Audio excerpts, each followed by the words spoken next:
Yang kedua, Qatar. Sebetulnya kalau kita mencari siapa sih dalangnya semua ini, sederhana, Qatar. Nggak ada yang lain. Tapi Amerika harus tidur bersama dengan musuh dalam selimut, yaitu Qatar. Israel juga harus tidur bersama dengan musuh dalam selimut, karena kedua pihak yang saling bermusuhan ini saling membutuhkan secara geopolitik.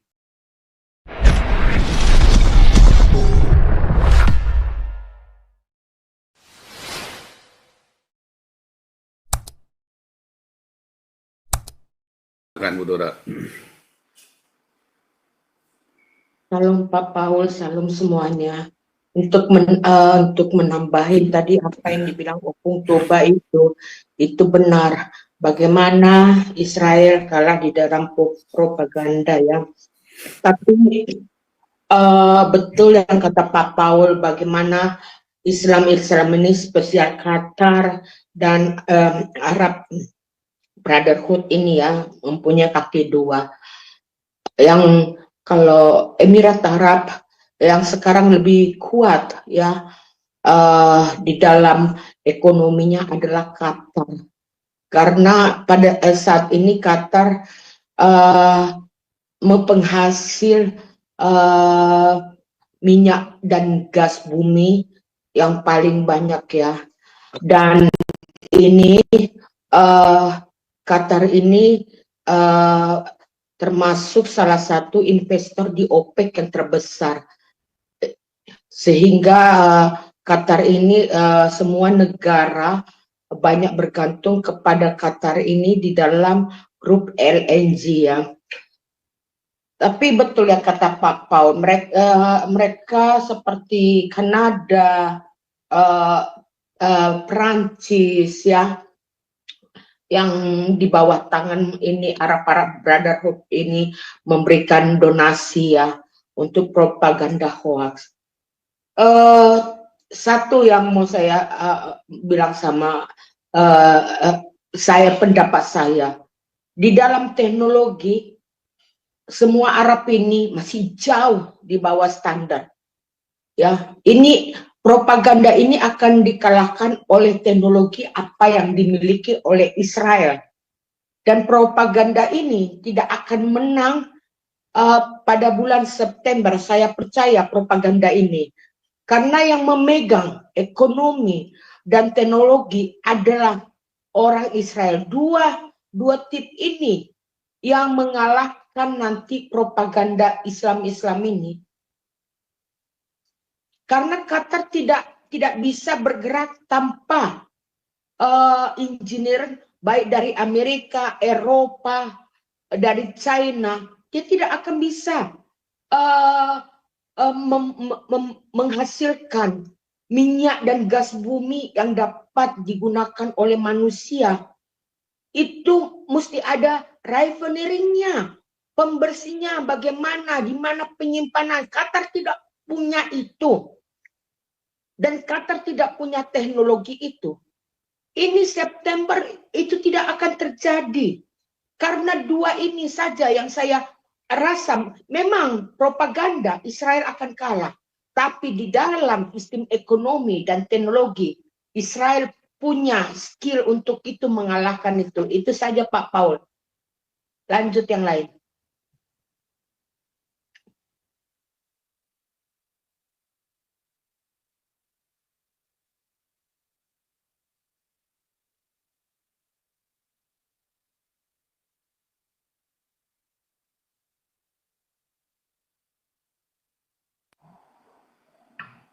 Bu Dora sudah selesai ya?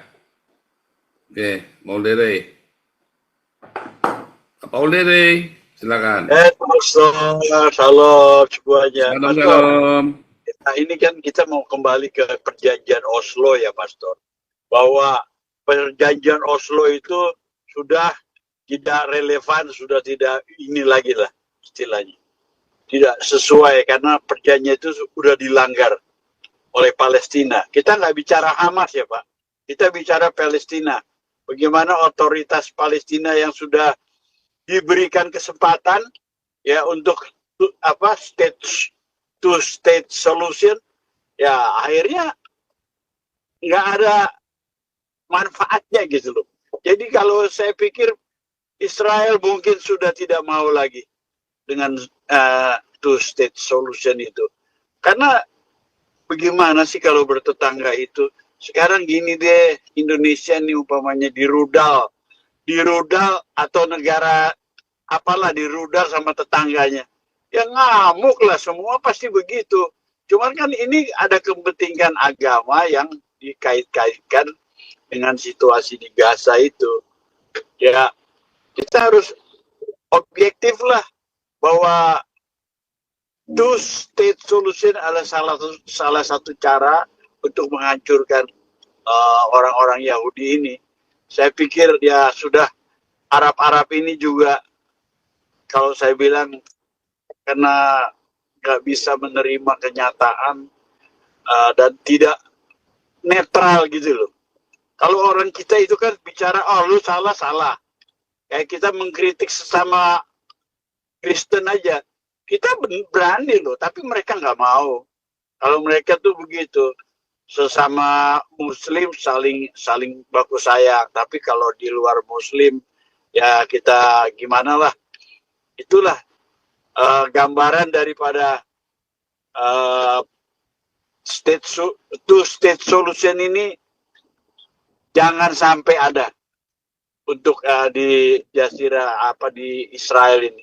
Karena itu udah jelas tidak bisa dipercaya, apapun motifnya, two state solution tidak bisa dipercaya. Hanya ada satu negara yang, dan dilihat jangan cerita sekarang, 2000 tahun itu, 2000 tahun lebih itu Israel sudah eksis. Ini nggak pernah diutarakan, nggak pernah dibongkar. Cerita-cerita seperti ini, jadi orang-orang yang generasi sekarang pun, kok baru kapan? Gimana? Ini udah sebelum artinya 2000 tahun itu sudah nyata bahwa Israel itu berbentuk satu negara. Walaupun masih sering diintervensi oleh negara-negara waktu itu. Itu aja sih Pak Paul. Kiranya ini menjadi Benyamin Netanyahu ini, dia sudah tahulah tipu-tipunya orang-orang Islam ini, ya kan Pak. Itu aja Pak, terima kasih Pak. Oke, balik. Om Bung Toba, silakan Om Bung Toba. Sorry kalau yang lain mau lanjut ya, tapi ini Om Bung Toba dulu nih, supaya jangan kelamaan, supaya jangan bias dulu ya. Om Bung, panggilan. Mana nih si Om Bung nih? Ada Pak Paul, tenang aja. Oke, lanjut.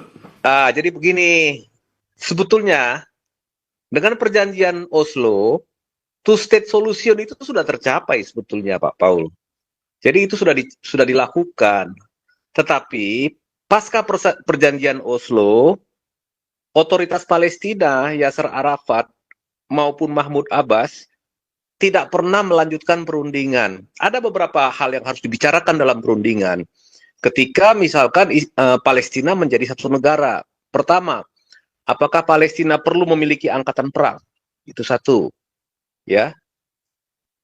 Sementara di sisi yang lain, Israel, kalau dia sudah sepakat dengan two state solution, dia nggak akan mengambil alih atau menganeksasi Palestina kembali, ya. Dia nggak akan melakukan itu. Nah, tapi pada waktu itu Palestina ngotot bahwa dia harus punya angkatan perang. Nah, Israel hanya setuju Palestina punya semacam kepolisian untuk membantu otoritas Palestina itu untuk memerintah di wilayah-wilayah yang dikuasai oleh Palestina atau yang sudah diberikan oleh Israel. Nah, yang kedua, ya tentunya pasti butuh bandara, butuh pelabuhan. Di mana sekarang pelabuhannya Palestina dan bandaranya Palestina gitu ya. Dan persoalan yang ketiga, antara tepi barat ataupun Yudea dan Samaria dengan Gaza itu dihubungkannya pakai apa? Ini kan daerah terpisah. Apakah misalnya orang mau bepergian dari Gaza ke tepi barat, itu mau tidak mau kan harus melewati wilayah Israel.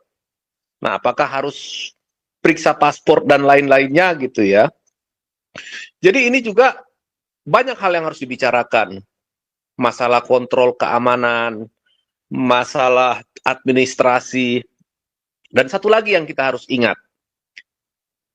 Waktu itu, sesudah perjanjian Oslo, apa yang terjadi?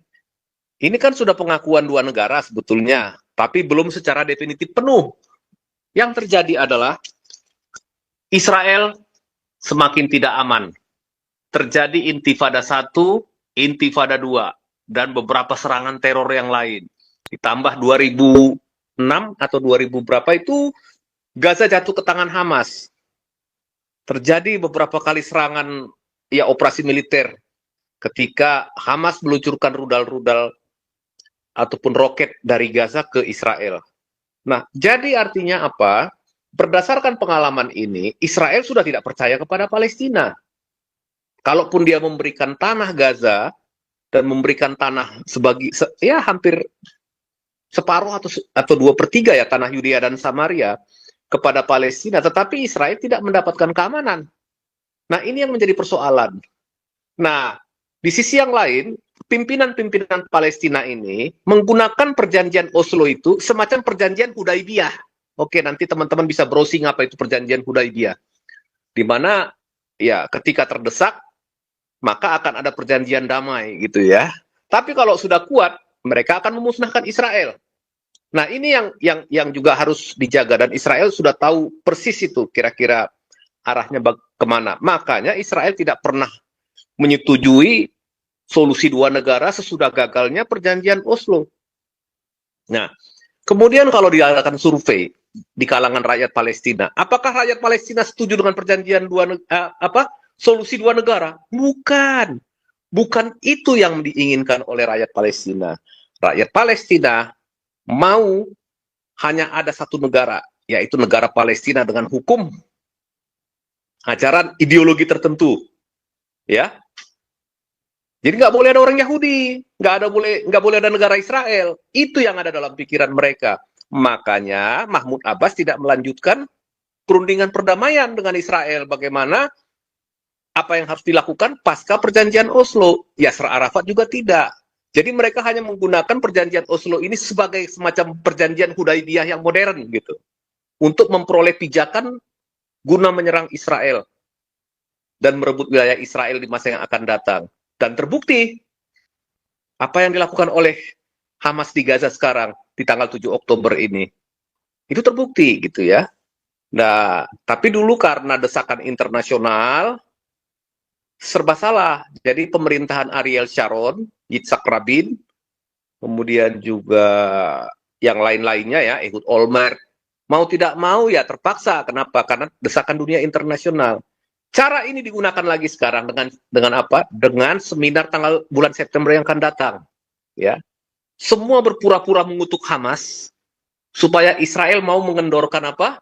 Kesiapsiagaannya dalam menghadapi teroris Palestina ini.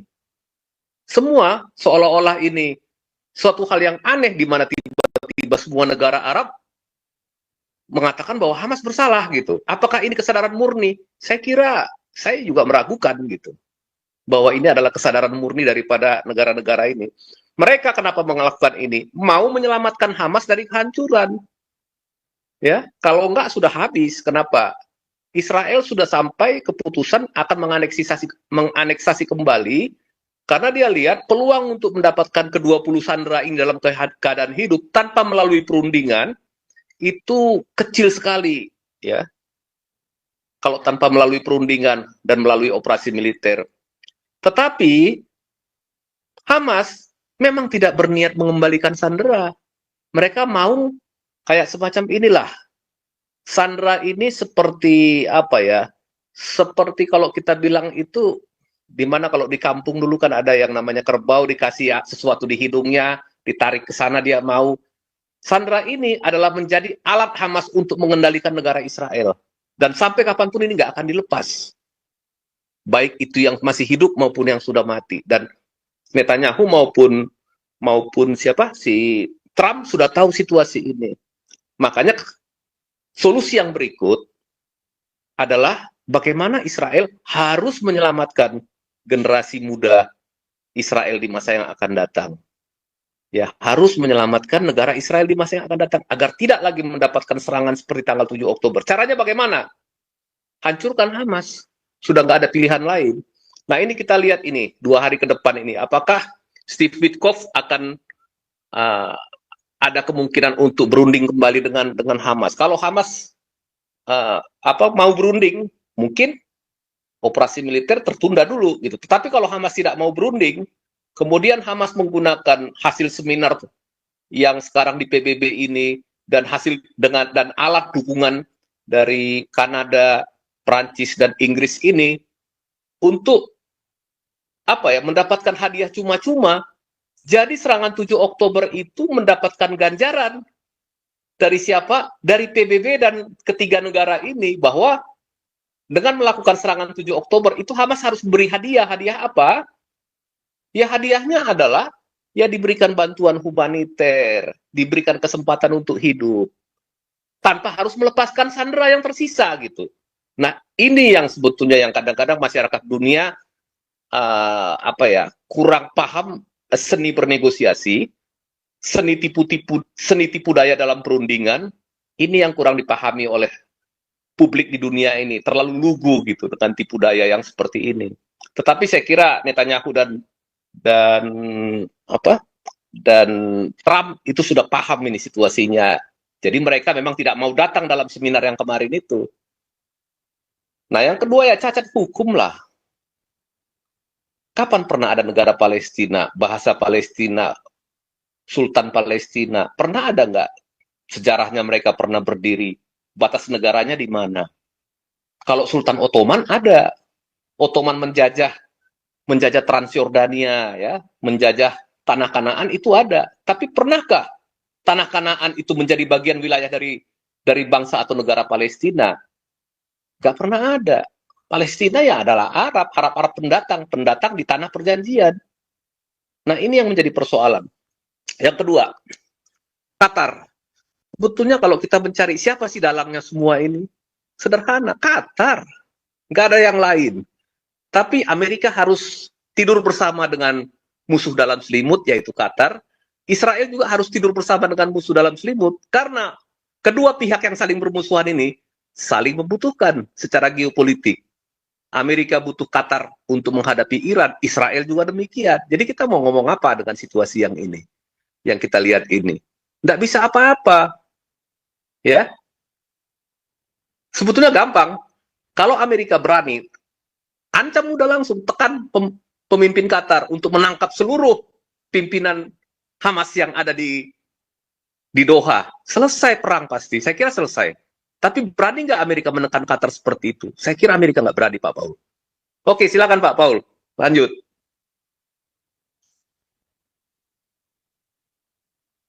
Ya, Bu Doro lagi, silakan. Ya. Bu Doro lalu Pak Teddy ya. Opung Toba mau tanya ini ya, ini ada berhubungannya juga dengan Hamas ya, mengenai Menteri Luar Negeri Indonesia yang bunuh itu, apakah ada hubungannya dengan Pandora rahasia yang dibukakan gitu? Karena ya, terus. Opung Toba ada dengar, karena begini, saya pernah ada tahu seseorang di sini, suaminya orang Austria, pernah dikirim ke Afghanistan waktu itu sebagai militer, dia angkatan bersenjata. Nah, waktu itu dia membukakan Pandora tabir. Untungnya saat itu militer Austria membawa dia kembali dan istilahnya menyembunyikan dia sampai 2 tahun gitu, baru dikembalikan. Ya, waktu itu istrinya ya dalam keadaan goyah ya, aku menguatkan dalam doa gitu ya. Nah, ini berhubungan ke sekarang Menteri Luar Negeri ini. Apakah ada hubungannya dengan membuka Pandora mengenai Palestina dengan Israel ini? Saya kira nggak ada toh. Ini urusannya dengan ini ya, dengan Kamboja. Kamboja itu pusat ini perdagangan manusia, terutama orang-orang Indonesia yang jadi operator judi online di sana. Kebetulan si orang Deplu ini membongkar itu. Nah, itu hipotesa pertama. Hipotesa kedua, ya urusan percintaan, tapi saya nggak terlalu percaya dengan hipotesa kedua. Ya, Ya, betul. saya nggak terlalu percaya karena Ya. lebih percaya dengan urusan masalah judi online dan penggunaan ini. Ada macam-macam di sini, judi online, terus kemudian juga perdagangan manusia. Nah, cuman persoalannya, apakah oknum di Departemen Luar Negeri ada yang bermain dengan bisnis ini, pejabat tingginya, itu yang kita nggak tahu. Tapi kita nggak bisa bahas itu di sini, nanti melenceng jauh diskusi kita. Gitu. Oke, cuman itu aja. Aku mempertanyakan apakah ada hubungannya dengan Pandora membuka rahasia. Oke, Bu Dona, kita jangan cerita Oke. kemana-mana dulu. Kita fokus dengan Hamas, ya. Iya. Jangan cerita Kamboja, Oke. apalah jangan ya. Iya. Oke, Oke, Pak Paul. Pak Teddy, lanjut Pak Teddy.